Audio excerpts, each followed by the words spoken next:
Kankaria lake વિસ્તારમાં મણિનગર વિસ્તારમાંથી gate number 1 સામેથી એક ફિરોજ મેવાતી નામની વ્યક્તિની એમડીના જથ્થા સાથે ધરપકડ કરી છે. 51 ગ્રામ ઉપરનો જથ્થો પકડાયો છે અને ફિરોજ એમપીનો રહેવાસી છે અને અમદાવાદમાં જથ્થો લઈને આપવાની બાતમી મળેલ, જે બાતમી અનુસંધાને એસઓજી ક્રાઇમ બ્રાન્ચની ટીમે એને પકડેલ છે. તેની સામે ગુનો નોંધી અને આગળ તપાસની કાર્યવાહી શરૂ કરી છે. અગાઉ પણ મેવાતનો એક વ્યક્તિ પકડાયો હતો, આ પણ મેવાતનો છે. એ બંનેને કોઈ કનેક્શન છે? નહીં, અગાઉ જે પકડાયો હતો એ નારોલ સર્કલથી પકડાયો હતો અને એને કોઈ કનેક્શન નથી. આ બીજી જ વ્યક્તિ છે. કોને આપવામાં માટે લાવ્યો હતો એ તપાસમાં હજી ખુલેલ નથી. રિમાન્ડ દરમિયાન ખુલેલ. અહીંયા કઈ રીતે આવ્યો હતો? અહીંયા અમદાવાદમાં કોઈ એનો પરિચય હતો કે કેમ?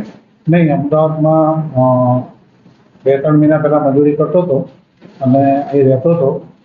હાલ કોને માલ અપાયો છે એ વિગત મળેલ નથી. તપાસ મળી અગાઉ લાયેલું છે આ રીતે એમ? નહીં, અગાઉ કોઈ વખત પકડાયેલ નથી. કોઈ ગુનાહિત હિસ્ટ્રી મળી આવે એની પાસેથી જે ડોક્યુમેન્ટ મળ્યા છે આધારે એવું બનાવટી એ મળ્યું છે.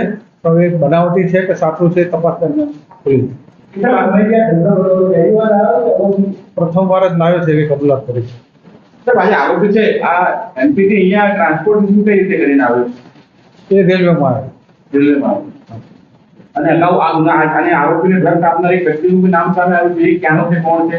નહીં, હજી સુધી તપાસ પૂરું નામ ખુલેલ નથી. નહીં, એવી માહિતી. આનું શું મૂળ કામકાજ કે નોકરી ધંધો મજૂરી છે કે ખાલી ડ્રાઇવિંગ?